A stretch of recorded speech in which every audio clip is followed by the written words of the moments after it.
नमस्कार दोस्तों, ईश्वर चक्र चैनल में आपका स्वागत है। जैसे कि हम सब जानते हैं नवरात्रि चल रहे हैं, तो आज नवरात्रि का तीसरा व्रत है।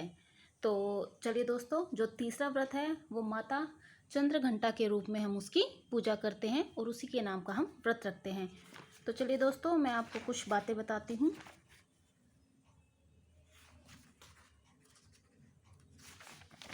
देखिए दोस्तों, आज तीसरा दिन है, तो माता चंद्रघंटा के रूप में माता की आज पूजा होती है। तो चलिए दोस्तों, बिना किसी रुकावट के हम शुरू करते हैं। तीसरा दिन चंद्रघंटा माता के रूप में उनकी पूजा होती है। माँ दुर्गा जी की तीसरी शक्ति का नाम चंद्रघंटा है। नवरात्रि उपासना में तीसरे दिन इन्हीं के विग्रह का पूजन आराधना किया जाता है। इनका यह स्वरूप परम शांतिदायक और कल्याणकारी है। इनके मस्तक में घंटे के आकार का अंध्र चक्र है, अंध्र चंद्र है। इसी कारण इन्हें चंद्रघंटा देवी कहा जाता है। इनके शरीर का रंग स्वर्ण के समान चमकीला है। इनका वाहन सिंह है। हमें चाहिए कि अपने मन, वचन, कर्म एवं काया को विहित विधि विधान के अनुसार पूर्णतः परिशुद्ध एवं पवित्र करके माँ चंद्रघंटा के शरणागत होकर उनकी उपासना आराधना में तत्पर हों। उनकी उपासना से हम समस्त सांसारिक कष्टों से विमुक्त होकर सहज ही परम पद के अधिकारी बन सकते हैं। तो चलिए दोस्तों, शुरू करते हैं। महिषासुर का वध। ऋषि बोले, महाअसुर चिक्षुर सेनापति ने जब यह देखा कि सेना तो इस प्रकार मारी जा रही है, तब उसे बड़ा क्रोध उत्पन्न हो गया और वह स्वयं भी अंबिका के साथ युद्ध करने निकल पड़ा। युद्ध में जाकर उसने देवी जी पर बाणों की इस प्रकार वर्षा की जैसे मेघ सुमेर पर्वत की चोटी पर जाकर जलधारा बरसा रहा हो। तब देवी ने उसके बाण समूह को खेल में ही काट दिया। फिर बाणों द्वारा उसके सारथी घोड़ों को मार डाला। फिर झटपट उसका धनुष और ऊंची लहराती ध्वजा काटकर गिरा दी। जब उसका धनुष कट चुका, तब अपने बाणों से उसके अंग बींध डाले। जिसका सारथी एवं घोड़े मर चुके थे और धनुष कट चुका था, तब वह बिना रथ के पैदल तलवार ढाल लेकर देवी की ओर दौड़ा। तेज तलवार से सिंह पर जाते ही प्रहार कर दिया। फिर देवी जी की वाम भुजा पर जोर से प्रहार किया। हे राजन, जो ही उसकी तलवार देवी की भुजा पर पड़ी, त्यों ही टूट गई। फिर असुर क्रोध से आंखें लाल करके शूल पकड़ लिया। भद्रकाली जी पर उस दैत्य ने शूल डाल दिया। वह शूल इस प्रकार चमकता जैसे कि आकाश में सूर्यमंडल गिर रहा हो। देवी जी ने अपनी ओर आते हुए शूल को देखकर उस पर अपना शूल चला दिया, जिससे वह शूल सैकड़ों टुकड़े हो गया। साथ में उस चिक्षुर महादैत्य के प्राण निकल गए। जब महिषासुर का बलवान सेनापति मारा गया, तब देवशत्रु चामर हाथी पर बैठकर आ गया और आते ही उसने अंबिका देवी पर शक्ति का प्रहार किया। श्री देवी जी ने हुंकार द्वारा ही तेजहीन कर उसे जमीन पर गिरा दिया। अपनी शक्ति को गिरा हुआ देखकर चामर को बड़ा क्रोध आ गया। उसने पुनः शूल का प्रहार कर दिया। शूल को भी देवी ने बाणों द्वारा उछाल दिया। तब सिंह उछलकर हाथी के मस्तक पर चढ़ गया। फिर दैत्य के साथ भुजा युद्ध करने लगा। वे दोनों परस्पर लड़ते लड़ते उस हाथी पर से नीचे पृथ्वी पर आ गिरे और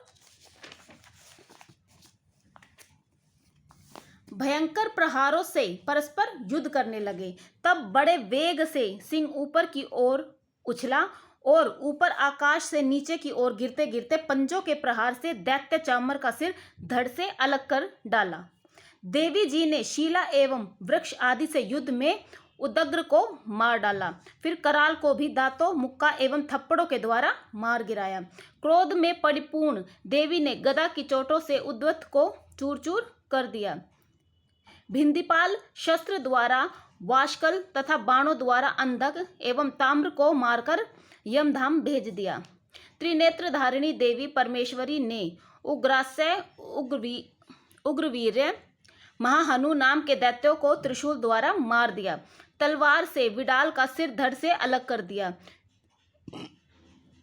धुनरधर और दुर्मुख इन दोनों को बाणों द्वारा यमपुरी पहुंचा दिया। इस प्रकार अपनी सेना का नाश होता देखकर भैंसे का रूप बनाकर महिषासुर उन गणों को डराने लगा। कुछ एक गणों पर उसने अपने थुथुनों से प्रहार किया, दूसरे को सींग से फाड़ा, कुछ एक को वेग द्वारा, दूसरों को सिंहनाद द्वारा और घूमने से अन्यों को श्वास वायु द्वारा पृथ्वी पर गिरा दिया। इस प्रकार गण सेना को गिराकर वह महिष सिंह की ओर झपटा।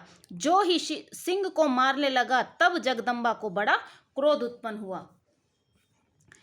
इधर महाप्रक्रमी महिषासुर भी क्रोध से पृथ्वी तल को अपने खुरों से खोदने लगा। फिर सींगों से बड़े ऊंचे ऊंचे पहाड़ उठाकर फेंकने लगा, साथ में गरजने लगा।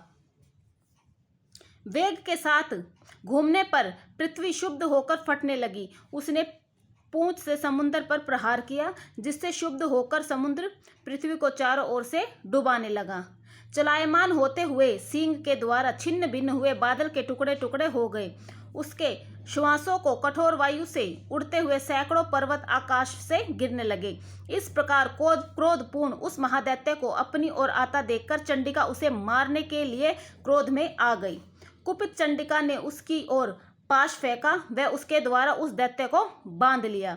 तब तो उस महायुद्ध ने बंधे उस दैत्य ने अपने महिषासुर रूप का त्याग कर दिया, झटपट सिंह के रूप में आ गया।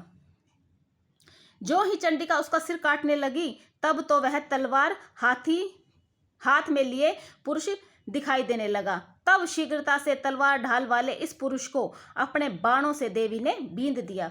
अब वह एक बड़ा हाथी हो गया। अपनी सूंड से देवी के सिंग को खींचा, फिर गरजने लगा। उसके खींचते समय अपनी खड्ग के द्वारा देवी ने उसके सूंड को काट दिया। फिर वह महादैत्य भैंसे के रूप में आ गया और चराचर त्रिलोकी को सताने लगा। तो जगत माता चंडिका क्रोध में आकर फिर उत्तम मधुपान करने लगी और लाल लाल नेत्र करके हंसने लगी। वह दैत्य भी बल पराक्रम के मद में उन्मत्त होकर गरजने लगा और अपने सींगों से पहाड़ उठाकर देवी की ओर फेंकने लगा। देवी जी ने भी अपने बाणों के समूह से उसके फेंके हुए पर्वतों को चूर चूर कर दिया। तब सुरापान के मद के कारण लाल लाल नेत्र वाली चंडिका जी ने कुछ अस्त व्यस्त शब्दों में कहा। देवी जी बोली, हे मूढ़, जब तक मैं मधुपान कर लूं तब तक तू क्षण भर के लिए गरज ले। मेरे द्वारा संग्राम भूमि में तेरा वध हो जाने पर तो शीघ्र ही देवता भी गरजने लगेंगे। ऋषि बोले। इस प्रकार कहकर देवी जी उछलकर उस महादैत्य पर चढ़ गई। पांव से दबाकर दैत्य के कंठ पर त्रिशूल से वार किया। देवी के पांव से दबे हुए उस दैत्य ने अपने मुख से बाहर निकलने का प्रयत्न दूसरे रूप में किया। अभी आधा निकल ही पाया था कि देवी ने उसे अपने पराक्रम द्वारा वहीं रोक दिया। आधा निकलकर भी उस दैत्य ने युद्ध करना नहीं छोड़ा। तब देवी जी ने अपने तेज तलवार से उसका सर काटकर नीचे गिरा दिया। दैत्य सेना हाहाकार करने लगी। तब उस सारी सेना का भी देवी जी ने नाश कर दिया। सभी देवता अत्यंत प्रसन्न हुए। दिव्य महर्षियों के साथ सभी देवताओं ने स्तुतियां की। गंधर्वराज गायन करे और अप्सराएं नाचने लगी। तो दोस्तों, इसी के साथ जो तीसरा अध्याय है माता का वो यहीं पे समाप्त होता है। उम्मीद करती हूँ आपको ये वीडियो पसंद आएगी। और दोस्तों, अगर वीडियो पसंद आए तो प्लीज़ सब्सक्राइब कीजिए, लाइक कीजिए और शेयर कीजिए, कमेंट कीजिए। इसी के साथ मैं वीडियो यहीं पे ख़त्म करती हूँ। धन्यवाद।